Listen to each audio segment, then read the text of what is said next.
Hey, I'm Jade and today I'm in a very messy kitchen and it's perfect because I'm going to talk to you about motherhood and living with OCD.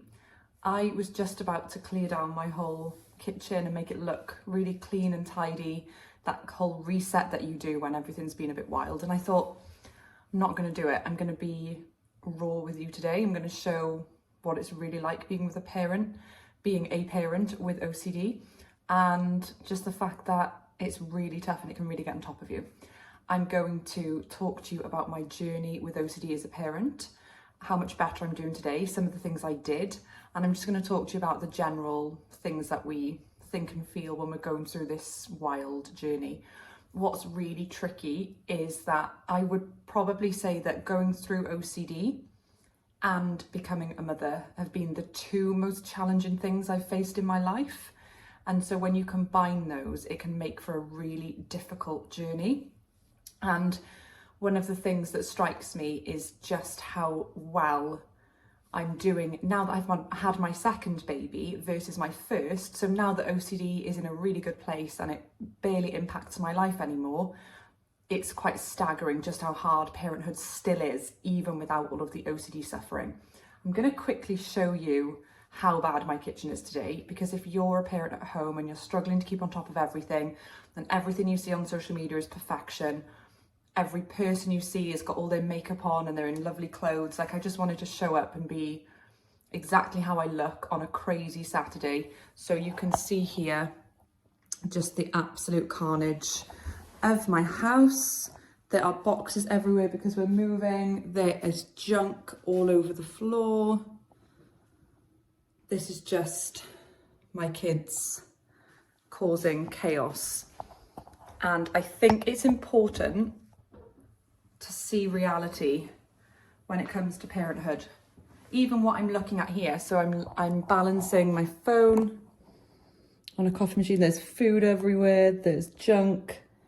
There's some chopped up cheese waiting to be fried.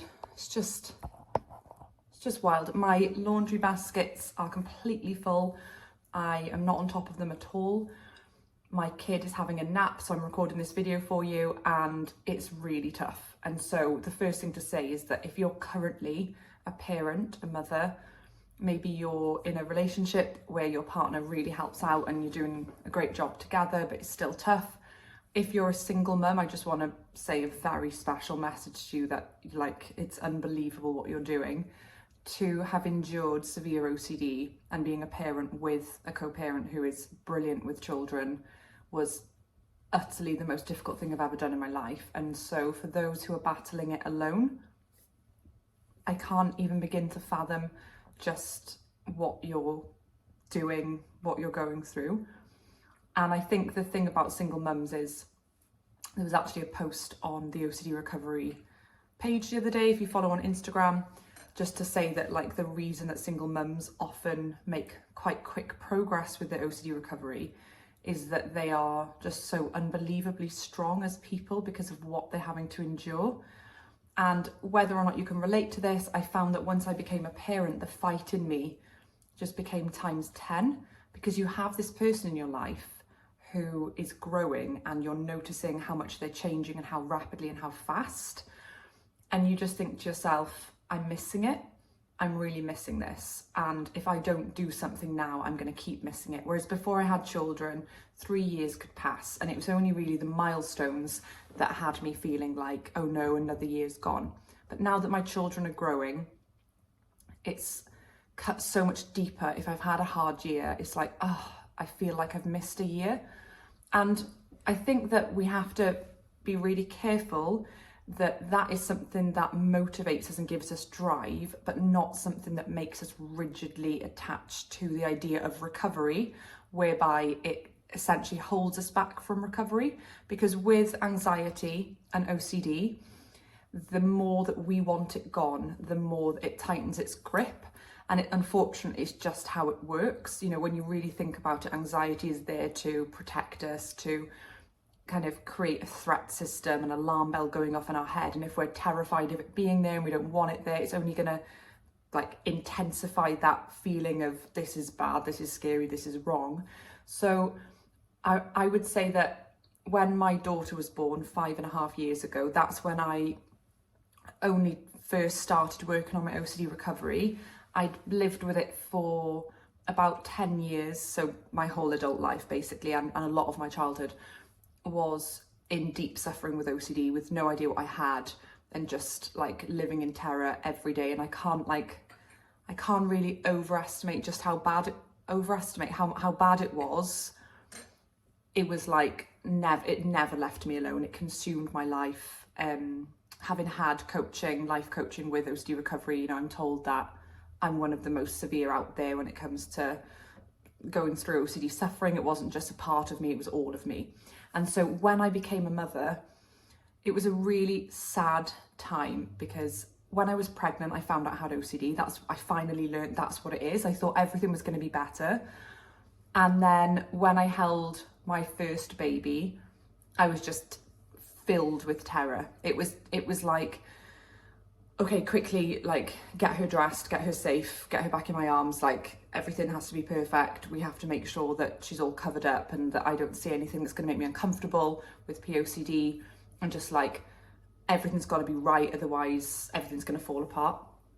And it was just this immediate, like, just get through this. And I don't know whether you can relate, but in those periods where you kind of kid yourself that OCD's gone, because maybe you've had I call it like the dark cloud, when the dark cloud comes in and it's like really you're in the storm, but then sometimes it kind of lifts a bit and you kid yourself. Maybe you've done loads of avoidance. You're like, oh, I'm actually better. My mind feels great. I used to get it if I'd had like 2 or 3 glasses of wine, my brain would become like blank and healthy. And so I had that for a week or so, and then I had an intrusive dream, and then I became extremely compulsive, and then it just literally sucked me under. And I just completely hit a wall, and it was like the worst thing that ever happened. It was the worst OCD suffering I'd ever had. And so I was having like CBT therapy, which is helping a little bit. But it was only taking the edge off, and in some ways, the way I was applying it, I was ending up a little bit more compulsive, where I was doing things like mindfulness and breathing to try and get rid of the anxiety. And so I think it was the summer of 2018, so maybe 4 years ago, something like that, I first found the OCD Recovery channel, and everything that was being said made sense to me, because I was thinking that's what's missing. Like, I was surviving, I was existing, the bulk of the suffering had lifted from having some really good CBT therapy. It was good. I was able to distance myself from my thoughts. I knew what OCD was and how it operated. I finally understood that I had something happening in my brain. I wasn't just, I used to think that everything was true that I was going through. And then it was like this kind of, oh wow, there is another level of getting better than I'd realised. And so that gave me a lot of hope then, and a lot of fight and grit. And I remember in that period of my life just crying an awful lot, because it was almost like I felt, well, this is as far as I'm going to go now, and I'm still in a really not great place. I'm surviving, I look presentable, you know, I can go out and act normal, and I can go to events, and I can do things with family, but I'm not living, I don't feel free. I get triggered fairly regularly. It takes me a couple of days to come down and back from a bad trigger. And so I just remember crying loads, because I was like, that's such a shame. This is life now. I kind of made peace that I'd miss my children's childhood. There'd be so many things I wouldn't be able to do with them that I wish I could, and I was just not like other mums. And I would look at other mums and think, oh, I'd give anything to be you. I would, like, if you go to like a baby group, for example, and you're sitting there, and so there's usually like a circle of 10 mums and dads as well, and you're just looking at all of them, and they've got their bag packed like you have, and like all their clothes just look like they've just bought them, and their hair's perfectly dyed, and they've got lovely makeup on, and they're just like, oh, isn't this the loveliest thing in the world? And you just sat there thinking, no, it's the worst thing that's ever happened. And then the stuff that they're moaning about, such as like, oh, you know, they won't take their bottle, or feeding's been really challenging, or how often is yours waking? And I just used to think, what I wouldn't give to have your problems. I would give anything to swap with you. And I also remember just this deep feeling of like failure, feeling like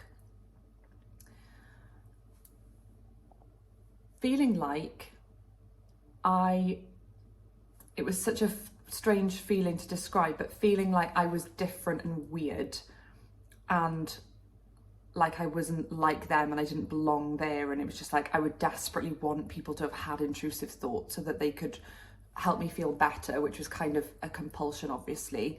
And so it was just a really crazy time. And at that time, I just had no self-worth, that I didn't feel like I belonged or that I was nice or right. And it was just a horrible feeling. But today, so I went through loads and loads of work on disputing irrational beliefs, a ton more exposures than I ever thought would be needed, like grueling, pushing, like likening it to training for a triple marathon or something like that. A family member recently ran this ridiculous run. It's one of the like longest runs in the world. I think they did like a marathon or it was 100 miles every day for 10 days or something ridiculous like that. And talking to him about his experience with training and how much of his life had to be dedicated to it, I genuinely see my OCD recovery journey as like that. It wasn't the same as training for a marathon where you maybe go for, take your running seriously 5 days a week and then have rest days and make sure your nutrition's right. It was like you're going to do what other people think is impossible and you're going to do it anyway.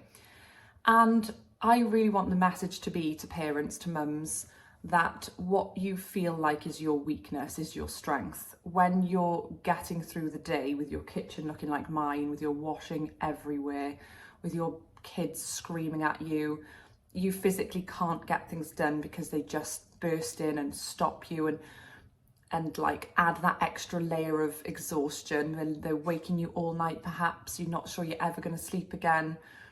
Maybe you're getting like, aside from anything like harm OCD, POCD, health OCD, worries about their health, panicking about those things.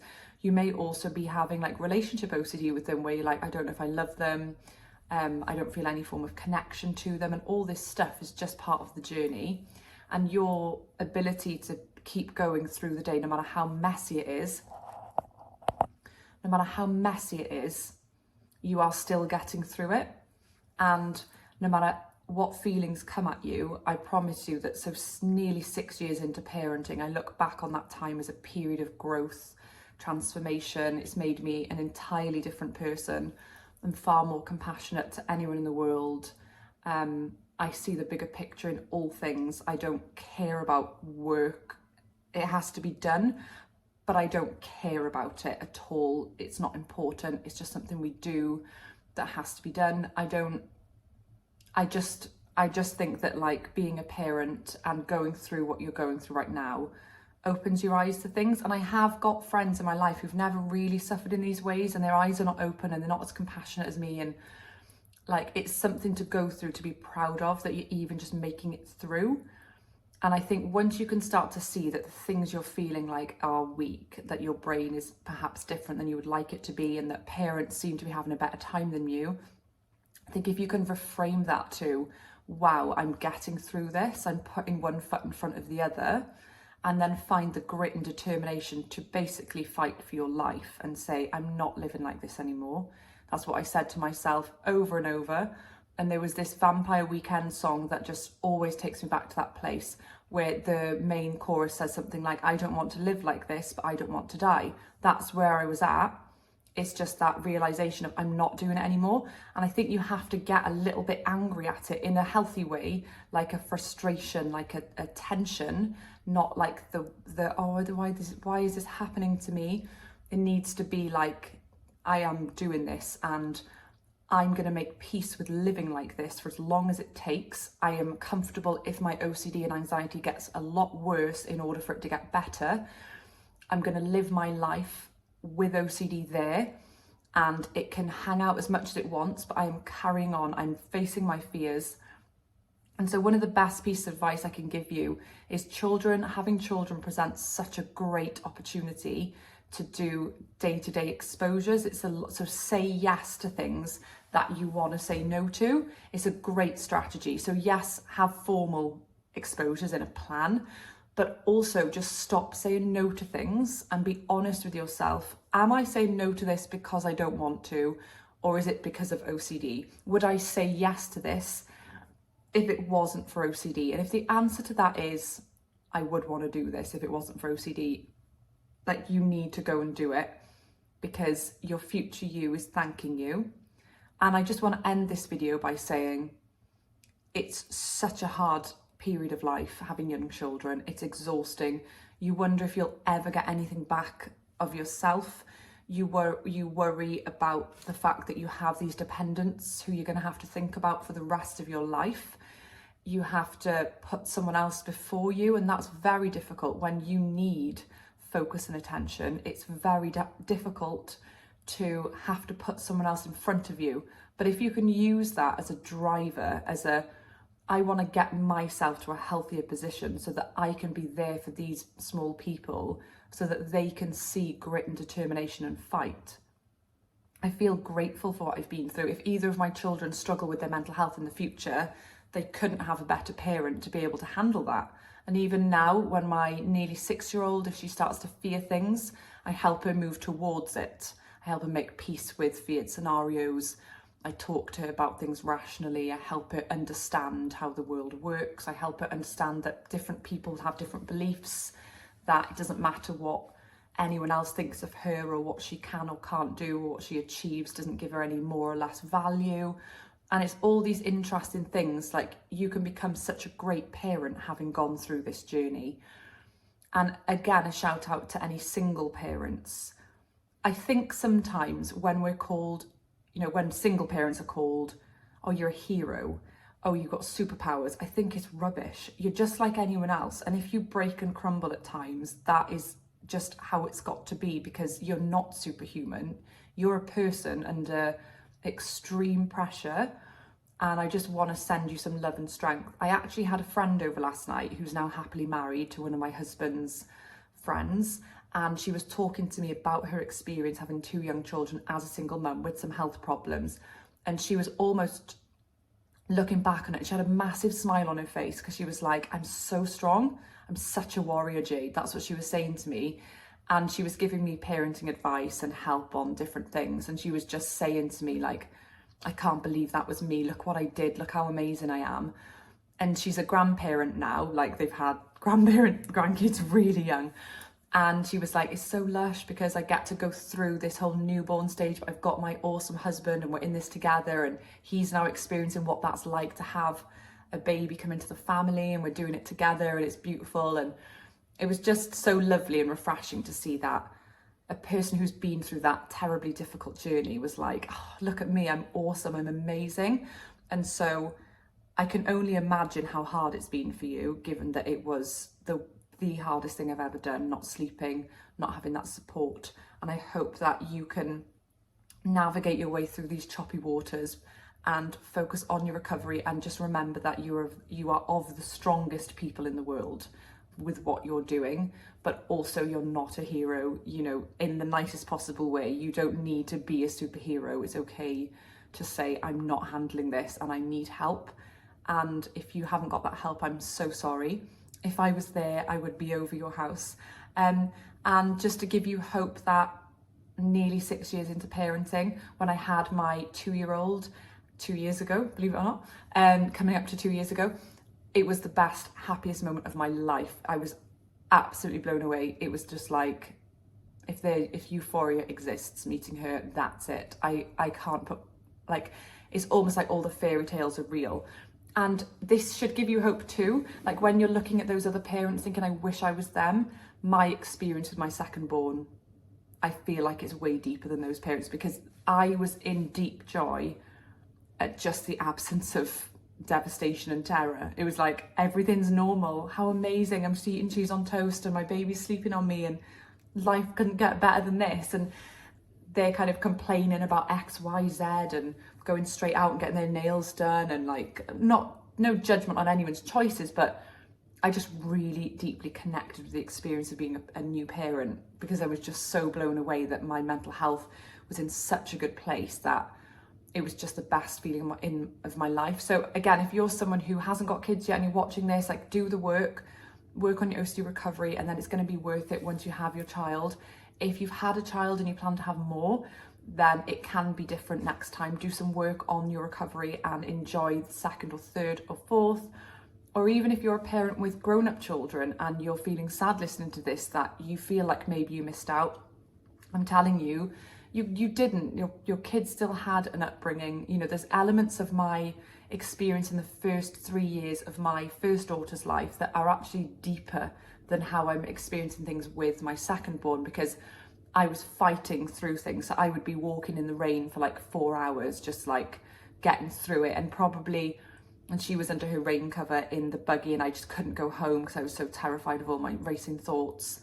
But we would sit, you know, in the woods for hours just looking at leaves and twigs, and like, she probably had a lot more time with a more authentic, open-hearted human than what I'm being today, because sometimes it's easy to forget and just get busy and running around with life and not connecting with life so much. And with recovery, I did find that at times I lost that deeper sense of self, and I think that suffering leads you to that. So I hope this has been useful. If you have any questions specifically around motherhood, maybe you're a father, maybe you're a single father, anything you want to ask me that I can help you with, just comment away below, and I will talk to you soon. Bye.